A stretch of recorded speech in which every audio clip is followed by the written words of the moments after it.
To close this preview, just click the X in the upper right-hand corner of the window, and we're back to where we were. Now, the thing that I forgot to tell you in the last lecture is two things, actually. You should save frequently. So go up to File, Save, Now, and by saving your work, if there's a crash or you want to back up at any point, you can go to a known good point. The other thing is that Control-Z will undo anything that you've done. Be sure to use that when you make mistakes, and you'll probably make plenty. Now, what we're going to do in this lecture is rig our star with bones. Whoops, I made a mistake. Control-Z. Rigging our star with bones will allow us to move multiple points with a simple bone rather than having to move each individual point. You can still move individual points if you want to animate that way, but it's much faster to animate via bones. Let me show you. The first thing that we need to do is come down to our layers here. Now, we really should name layer 1 something different. So let's click on it and type body, since this is the body of the star. The next thing we do is come up here to add new layer. We click on it and we pick a bone layer. This is a special kind of layer that contains bones that control the points on the star. Let's name this layer Lucky Star, the name of our character, and press enter.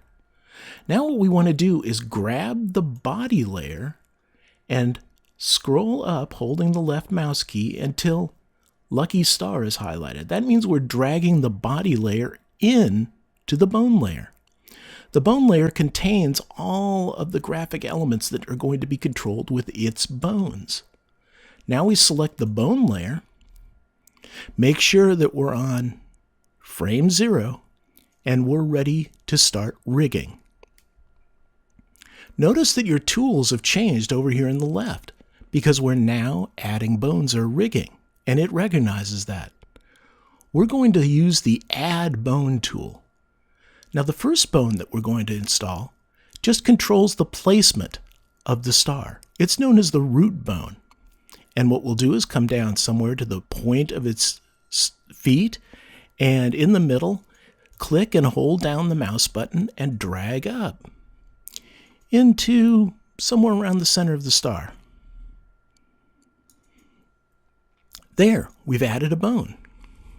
Now what we're going to do is add more bones. And to do that, we go through this process. We're going to add a bone for each leg and arm and the top of his head, or each point of the star. First, you use Select Bone to make sure this bone is selected. It already is. Notice how it turns from blue to red when it gets selected.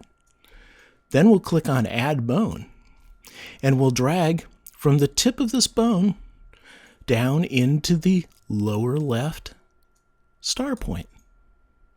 And we'll just repeat this.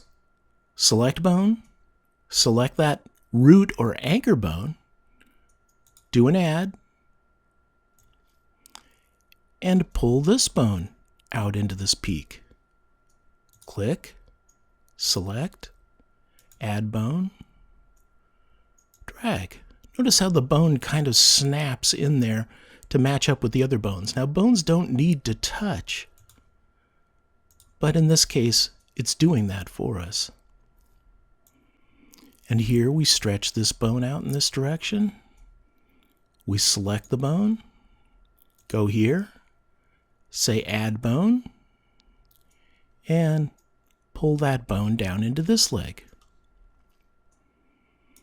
Now there's two ways to make bones affect the points in an image.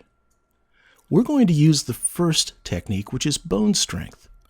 And to do that, we go up to Select Bone, click on that, then drag around the whole image so we have all bones selected, and then click on the Bone Strength tool. This will show you colored areas that show you how strong the bone is in controlling points, or all the area that it controls. Now what we want to do is click anywhere in this red area or on any of the bones, and drag left, and notice how the bone strength for all of these bones gets smaller. I can make it bigger, I can make it smaller. And all we wanted to have it to do is make sure that all of the points are inside the red areas. Now, this shows you that each of these bones is going to control the points within the red area. And in the middle, where they're all controlling, they're going to fight over the points. So let's go ahead and we'll go up to Select Bone. And from here, we want to select Manipulate Bones. Now, Manipulate Bones is what we're going to use to do animation, but we're going to do that on the timeline. While we're on frame 0, we can manipulate the bones and it won't matter. We can undo what we're doing. So in frame 0, you can experiment. On the timeline, you're actually doing animation. So with the bone layer selected, we'll come over and make sure we're on frame 0, select the Manipulate Bones tool, and grab any of the bones and drag it. Notice how the shape changes along with that bone.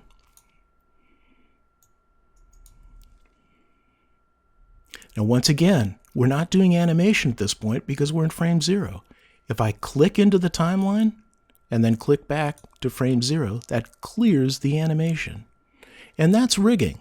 Let's go ahead and do a File, Save. With our character fully rigged, we'll animate it in the next lecture.